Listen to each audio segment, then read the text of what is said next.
refresh your mind and soul.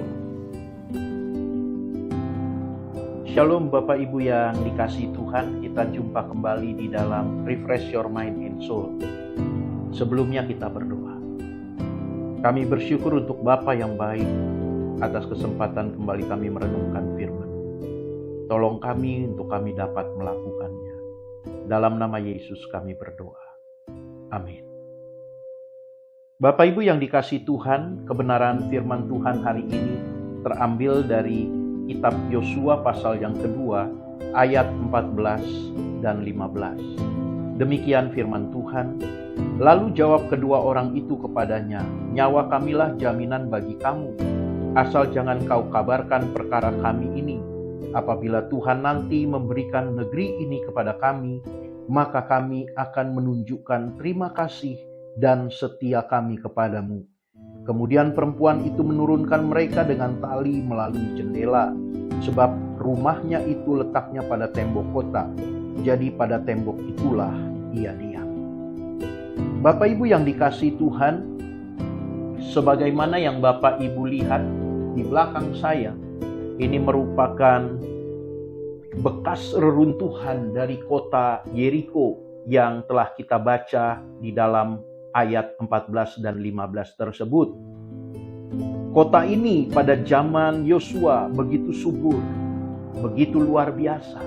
Itu sebabnya kota ini menjadi satu bagian yang Tuhan akan berikan kepada bangsa Israel.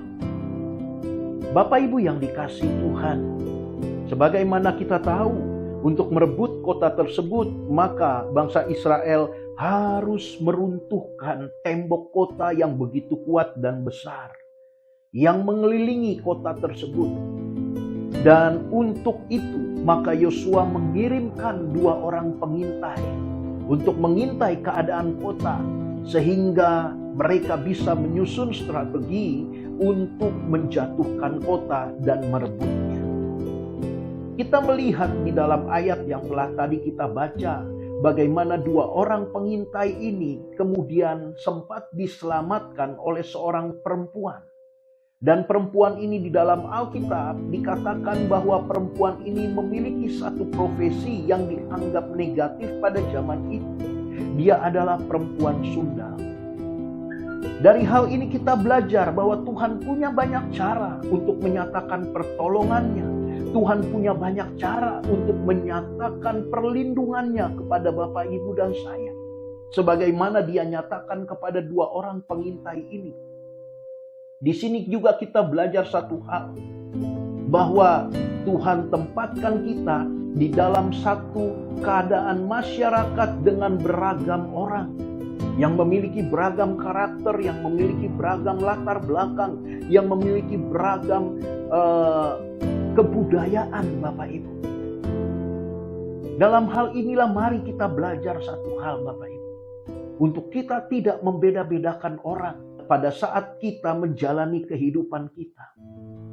Jangan pernah kita membedakan orang hanya karena berdasarkan status sosial. Kita membedakan orang hanya karena berdasarkan status pendidikan. Kita membedakan orang hanya karena keadaan materinya. Karena ingat dengan baik, kita semua sama di mata Tuhan. Firman Tuhan berkata bahwa semua orang telah kehilangan kemuliaan Allah. Jadi semua orang itu sudah tidak memiliki kemuliaan di mata Tuhan.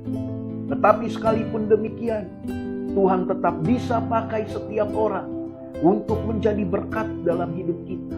Tuhan bisa pakai hidup mereka untuk menyatakan pertolongan perlindungannya di dalam kehidupan kita. Tidak ada orang yang bisa menahan Tuhan untuk memakai kehidupan seseorang. Tidak ada yang bisa mengatur Tuhan untuk siapa-siapa yang harus Tuhan pakai. Bahkan orang yang kita anggap jahat pun, orang yang kita anggap tidak berkenan pun di mata kita, Tuhan bisa pakai orang tersebut ternyata menjadi berkat dalam kehidupan kita. Ingat dengan baik Bapak Ibu, begitupun dengan hidup kita. Hidup kita pun bisa dipakai menjadi berkat di dalam kehidupan orang lain. Tuhan tidak pernah memandang bulu. Dia memiliki kedaulatan penuh untuk Dia bisa memakai hidup setiap orang menurut kehendaknya. Kali lagi, mari kita menjalin hubungan dengan banyak orang dan tidak membeda-bedakan orang yang Tuhan percayakan hadir dalam hidup kita.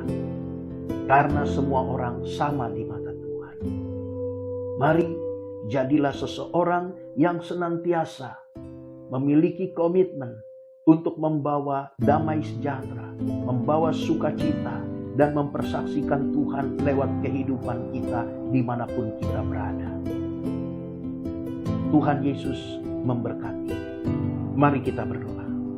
Bapa di surga, Bapa dalam nama Yesus, terima kasih untuk kebenaran firman-Mu. Tolong kami Tuhan, untuk kami mampu melakukan firman-Mu dalam hidup kami. Dan tetap percaya, Engkau punya banyak cara untuk menyatakan pertolongan dan perlindungan-Mu di dalam kehidupan kami. Dalam nama Yesus kami berdoa. Amin.